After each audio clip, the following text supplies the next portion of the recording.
வணக்கம். நெருப்பு தமிழன்.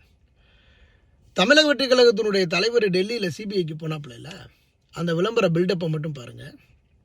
எல்லாமே செட்டப்பு. இவர் சிபிஐக்கு போகிறாரு 7 மணி நேரம்.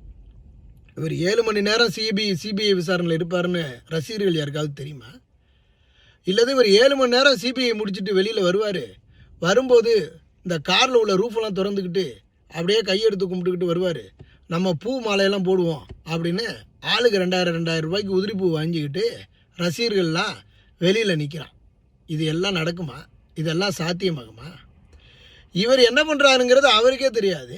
அப்படி இருக்கும்போது வெளியில் இருக்கக்கூடிய ரசிகர்களுக்கு எப்படி தெரியும்? இவர் வரும்போது ரூஃபை திறந்துக்கிட்டு வருவார். ரூஃபை திறந்துக்கிட்டு இவர் இப்படி கையை தூக்கிக்கிட்டே வருவார். நாம் எல்லாம் பூ போடணும் அப்படிங்கிற ரசிகர்களுக்கு எப்படி தெரியும்? இது எல்லாமே ஒரு செட்டப்பு. நம்ம தளபதி விஜய் என்ன பண்ணுறாப்புலனா, இவர் எங்கே போனாலும் கூட்டத்தை சேர்க்கணும். கூட்டம் வருதோ இல்லையா, ஆளுங்களை பிடிச்சி கொண்டு வாங்க, மாலைகளை போடுங்க, பூக்களை தூவி விடுங்க. எனக்கு என்னை பற்றி பேசிக்கிட்டே இருக்கணும். நான் நின்னா விளம்பரம், நடந்தா விளம்பரம், பேசுனா விளம்பரம், பேசலைன்னா விளம்பரம் அப்படிங்கிறத ஒரு பெரிய விளம்பர பிரியராகவே இருக்கிறாரு. விஜய்ங்கிற பிம்பம் வேறு லெவலில் இருக்கணும் அப்படின்னு பெருசாக கொண்டு போயிட்டுருக்கிறாரு. சிபிஐ அலுவலகத்துக்கு உள்ளே போனவர், கருமாதிக்கு போனவர், அங்கேருந்து வரும்போது அப்படியே மன்னர் மாதிரி கையை தூக்கிக்கிட்டு உள்ளேருந்து வெளில வர்றாப்புல. என்னமோ ஒரு பெரிய ஆஸ்கார் விருது போய் வாங்கிட்டு வந்த ஒரு மாதிரி. ஆஸ்கார் விருது வாங்குறவனே சும்மா வந்துட்டு போயிட்டுருக்கிறான். இவர் உள்ளேருந்து வரும்போது வெளியில் வரும்போது இவருக்கு பூ போட்டாங்களாம். அதுவும் டெல்லியில் இருக்கக்கூடிய ரசிகர்கள் இவருக்கு பூவாக போட்டுக்கிட்டு இருந்தாங்களாம். இது எல்லாம் ஏதாவது சொல்கிற மாதிரி இருக்குதாங்க. இவர் ஒரு பெரிய விளம்பர பிரியர். இவர் நம்ம கேப்டன் இறந்து போனதுக்கு போயிருந்தார். போகும்போது சும்மா போயிட்டு சும்மா தானே வந்தார். அங்கே எதுவும் கூட்டம் குடிச்சா?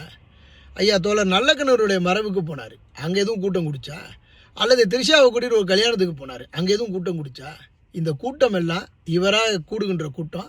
இந்த வளர்ந்துகிட்டவன் ஊடகத்தினுடைய பிம்பத்துக்காக ஆளுங்களை கூட்டிக்கிட்டு செட்டப் பண்ணி இவங்க பெரிய ஒரு கூட்டத்தை கூட்டி அப்படியே இவருக்கு மாலையை போட்டு மாலையை தூவி ஒரு பெரிய நாடகத்தை நடத்துகிறானுங்க.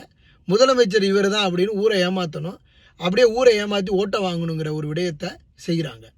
எச்சரிக்கையாக இருங்க, கவனமாக இருங்க. இவங்க களத்திலேயே கிடையாது. களத்தில் இல்லாமல் உங்களை ஏமாற்றி ஓட்டு வாங்கி அடுத்த கட்டத்திற்கு வளரணும்னு நினைக்கக்கூடிய அயோக்கிய பயலுக அரசியலை பண்ணுறானுங்க. சிந்தித்து செயல்படுங்க. சிபிஐக்கு போகிறவன் ரூஃபில் உள்ள இதை திறந்துவிட்டு இப்படி கையை தூக்கிக்கிட்டு வர்றான். நீங்கள் வெளியிலேருந்து மாலையும் மரியாதையும் பூவையும் தூவுறானா? அப்போ இங்கே என்ன நடக்குது?